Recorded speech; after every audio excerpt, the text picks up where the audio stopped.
இன்னைக்கு நம்ம ஒரு 3 விஷயத்தை பத்தி பார்க்க போறோம். ஒன்று, இந்தியாவின் அனைத்து பொருளையும் நாங்கள் வாங்க தயார் அப்படின்னு சீனா சொல்லியிருக்காங்க. 2, நம்மளோட வெளியுறவுத்துறை அமைச்சர் அமெரிக்காவுக்கு கொடுத்த சரியான பதிலடி. 3, ட்ரம்ப்னுடைய இந்த 50% டாரிஃபால அவங்க நாட்டிலேயே அவருக்கு மிகப்பெரிய எதிர்ப்பு கிடைச்சிருக்கு. இதை பற்றி தான் இந்த வீடியோவில் பார்ப்போம். நான் உங்கள் கார்த்தி, இருமுனை கத்தி சேனலுக்கு உங்களை அன்புடன் வரவேற்கிறேன். வாங்க வீடியோக்குள்ளே போகலாம்.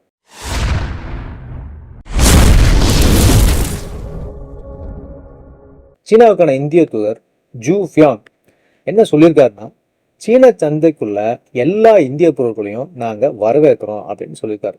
இது ரொம்ப முக்கியமான அறிவிப்பு. ஏன்னா உலகத்துல பெரிய பொருளாதார சக்திகளான இந்தியா அண்ட் சீனா ஒன்று சேர்ந்து வேலை செய்யறது 2 நாடுகளுக்கும் நல்லதுன்னு அவர் சொல்லியிருக்காரு. சர்வதேச அளவில் நிறைய மாற்றங்கள் நடந்துகிட்டு இருக்கு. இந்த சூழ்நிலை இந்தியா சீனா உறவு ரொம்பவே முக்கியம். 2 நாடுகளும் வளர்ச்சி பாதையில இருக்கிற பெரிய நாடுகள். இந்த ஒத்துழைப்பு ஒரு பெரிய கேக் மாதிரி. 2 பேரும் சேர்ந்து அதை இன்னும் பெருசாக்கணும் அப்படின்னு தூதர் சொல்லியிருக்கார். இதுக்கிடையில சில நல்ல விஷயங்களும் நடந்திருக்கு. சீன வெளியுறவுத்துறை அமைச்சர் வாங்கி இந்தியாவுக்கு வந்திருந்தப்போ பிரதமர் மோடியை சந்திச்சு சீன அதிபருடைய அழைப்பை தெரிவிச்சிருக்கார். பிரதமர் மோடி SCO உச்சி மாநாட்டுக்கு சீனாவுக்கு போக இருக்காரு. இந்த சந்திப்புகள் எல்லாமே 2 நாடுகளுக்கும் இடையிலான உறவை மேலும் வலுப்படுத்தணும் எதிர்பார்க்கப்படுது. இப்போ ரொம்ப முக்கியமான புள்ளி விவரங்களை பார்ப்போம். இந்தியா சீனா வர்த்தகம் எப்படி இருக்குன்னு சொல்லிட்டு 2023-24 இந்த நிதியாண்டுல மொத்த வர்த்தகம் $118 பில்லியன். இதுல இந்தியாவோட ஏற்றுமதி 16.66 பில்லியன் தான்.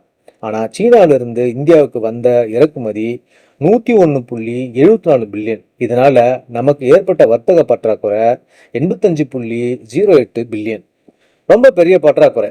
இதுவே 2024-25 நிதியாண்டுல பாத்தீங்கன்னா இந்த வருஷம் நிலைமை ரொம்ப மோசமாயி போச்சு. மொத்த வர்த்தகம் 127.71 பில்லியனா இருந்துச்சு.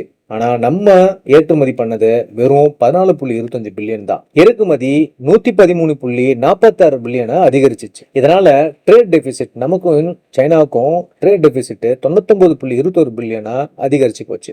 ஆனா 2025 அதாவது 2 மாசத்துல அந்த நிதியாண்டினுடைய ஃபர்ஸ்ட் 2 மாசம் அதாவது ஏப்ரல் ஜூலைல இங்க ஒரு நல்ல விஷயமே நடந்துச்சு. என்னன்னு பாத்தீங்கன்னா முதல் 3 மாதத்துல இந்தியாவுடைய ஏற்றுமதி போன வருஷத்தை கம்பேர் பண்ணும்போது 20% அதிகரிச்சு 5.76 பில்லியனா ஆயிருக்கு. இது நமக்கு ஒரு நல்ல விஷயமா பார்க்கப்படுது. இப்போ எந்தெந்த பொருட்கள்லாம் இந்தியா சீனாவுக்கு எக்ஸ்போர்ட் பண்றாங்கன்னு பார்ப்போம். முதல்ல பெட்ரோலியம் ப்ராடக்ட்.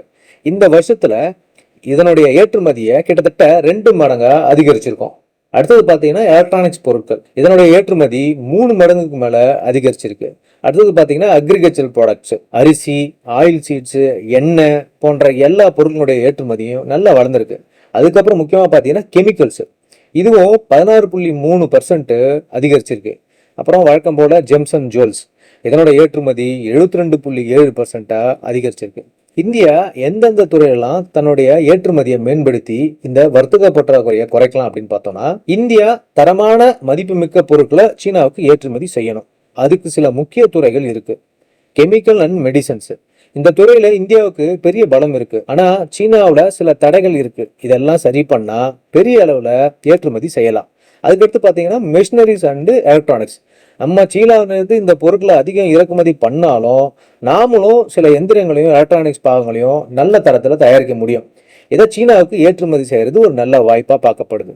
அதுக்கப்புறம் பாத்தீங்கன்னா மினரல்ஸ், அதாவது கனிமங்கள் அண்ட் மெட்டல்ஸ், உலோகங்கள், இரும்பு தாது, அலுமினியம் போன்ற கனிமங்களை சீனாவுக்கு அதிக ஏற்றுமதி செய்யலாம். 4வது பாத்தீங்கன்னா சர்வீஸ் இண்டஸ்ட்ரீஸ், அதாவது IT அண்ட் டிஜிட்டல் டெக்னாலஜி. இதுல இந்தியா மிகப்பெரிய பலமான நாடு. இந்த துறையில நாம சீனாவுக்கு ஏற்றுமதி செய்வதன் மூலம் கோடிக்கணக்கான டாலர் வருமானத்தை ஈட்ட முடியும். அதுக்கப்புறம் பாத்தீங்கன்னா அக்ரிகல்ச்சர் அண்ட் சீ ஃபுட்ஸ்.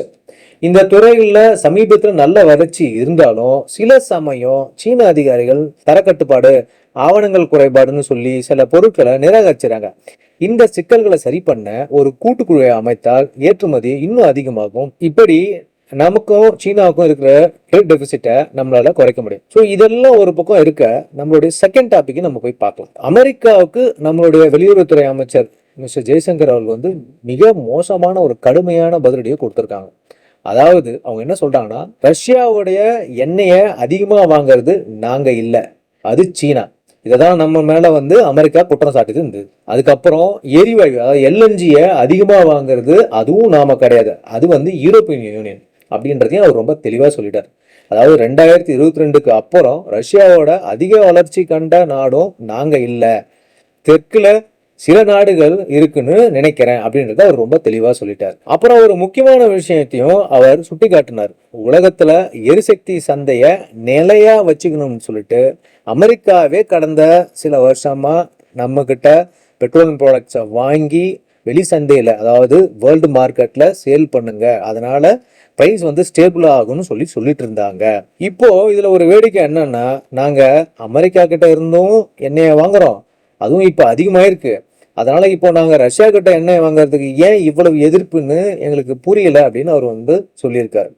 இந்த கருத்துக்கள் வந்துக்கிறதுக்கு ஒரு காரணம் இருக்கு. அமெரிக்க அதிபர் டொனால்ட் ட்ரம்ப் இந்தியா ரஷ்யா கிட்ட இருந்து எண்ணெய் வாங்குறதுனால உக்ரைன் போருக்கு ரஷ்யாவுக்கு நிதி உதவி செய்யற மாதிரி இருக்குன்னு சொல்லி இந்தியா மேல வரியை விதிச்சிட்டார்.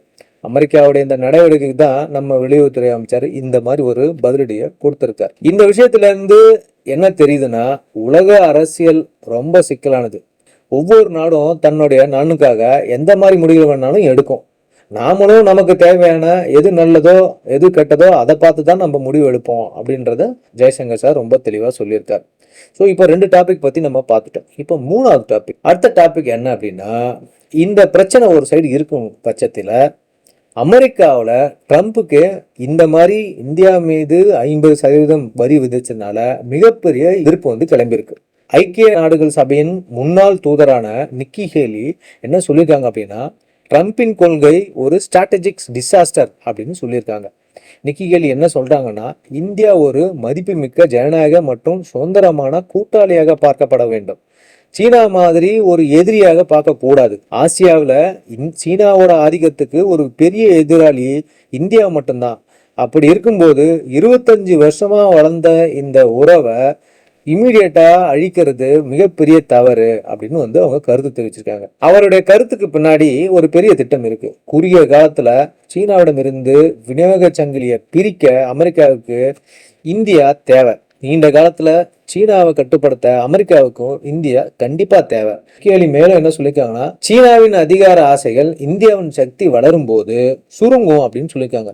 ஜனநாயக நாடான இந்தியா வளர்றது உலக சுதந்திரத்துக்கு ஒரு அச்சுறுத்தல் இல்லை அப்படின்றதையும் அவங்க ரொம்ப தெளிவா சொல்லியிருக்காங்க. அது போக ட்ரம்ப், அதாவது முன்னாடி அவர் பிரசிடென்டா இருக்கும்போது அப்ப தேசிய பாதுகாப்பு ஆலோசகராக இருந்த ஜான் போல்டன் என்ன சொல்லியிருக்காரு அப்படின்னா, ட்ரம்ப் இந்தியா ரஷ்யா கிட்ட இருந்து எண்ணெய் வாங்குறதுக்கு இந்தியாவுக்கு மட்டும் வரி வச்சுக்கிறது இந்தியாவை சீனா ரஷ்யா அச்சுக்குள்ள தள்ளிடும், இது கவனம் இல்லாம ஒரு பெரிய தவற ட்ரம்ப் பண்ணியிருக்காரு அப்படின்ற மாதிரி அவர் சொல்லியிருக்காரு. இந்தியாவுக்கு மட்டும் ஏன் இந்த வரிகள் அப்படின்றது ஒரு புரியாத புதிரா இருக்கு அப்படின்னு இவரு தெளிவா சொல்லியிருக்காரு. அமெரிக்க பேராசிரியர் ஜெஃப்ரி சாக்ஸ் என்ன சொல்லியிருக்காரு அப்படின்னு பாத்தீங்கன்னா, 50% இந்தியா மீது அமெரிக்கா விதிச்சிருக்கிற இந்த வரி ஒரு சதி அப்படின்னு அவர் சொல்லியிருக்காரு. வெளியுறவு கொள்கையில, அதாவது அமெரிக்காவின் வெளியுறவு கொள்கையில இது ஒரு முட்டாள்தனமான நடவடிக்கை அப்படின்றதையும் அவரு விமர்சனம் பண்ணியிருக்காரு. இந்த விமர்சனங்களுக்கு நிக்கி ஹேலி 2 தீர்வு சொல்லியிருக்காங்க. அது என்னன்னு பாத்தீங்கன்னா, ட்ரம்ப் மற்றும் பிரதமர் மோடி நேருக்கு நேர் சந்திச்சு பேசணும். அவங்க 2 பேருக்கும் இடையான நல்லுறவு இந்த பிரச்சனையை சரி செய்யும் அப்படின்னு அவங்க நம்புறாங்க. சீனா மற்றும் இஸ்ரேலுக்கு கொடுக்குற மாதிரி இந்தியாவுக்கும் அதிக தூதரக வளங்களை ஒதுக்கணும். உதாரணமா இந்தியாவுக்கு அமெரிக்க தூதர் கூட இன்னும் நியமிக்கப்படலை. புதுடெல்லியும் இந்த விஷயத்துல அமைதியா இருக்கு. ட்ரம்பின் தாக்குதல் வந்தாலும் இந்தியா எந்த விதமான கோபமும் பதிலையும் கொடுக்காம மாறா சீனா ரஷ்யா போன்ற நாடுகளுடன் உறவை இன்னும் வலுப்படுத்திக்கிட்டு இருக்கு அப்படின்னு சொல்லிட்டு அவங்க சொல்றாங்க. இந்த நடவடிக்கை ட்ரம்பின் தனிப்பட்ட கொள்கை, முழு அமெரிக்காவின் கொள்கை இல்லைன்றத இந்தியா புரிஞ்சு வச்சிருக்கு. ஆனா ஒரு விஷயம் நல்லா புரிஞ்சுக்கணும், இந்தியா எந்த நாட்டுக்கும் ஒரு கைப்பாவையா இருக்காது. சீனாவை கட்டுப்படுத்தவோ அமெரிக்காவை பாதுகாப்பு அரணா இருக்கவோ நாங்க இங்க இல்லை. இந்தியாவின் கொள்கை நான் அலைன்மெண்ட் தான். அதாவது எல்லா பெரிய நாடுகளும் இந்தியா உறவு வச்சுக்கும், அதுல அமெரிக்காவும் அடங்கும். அதுக்காக அமெரிக்காவுடைய கூட்டாளிக்குள்ள சேர இந்தியா தயாராக இல்லை. ரஷ்யா, பிரிக்ஸ் அல்லது சீனா கூட நாம விட்டு கொடுக்கவும் மாட்டோம். டொனால்ட் ட்ரம்ப் நமக்கு ஒரு நல்ல விஷயத்த செஞ்சிருக்காரு.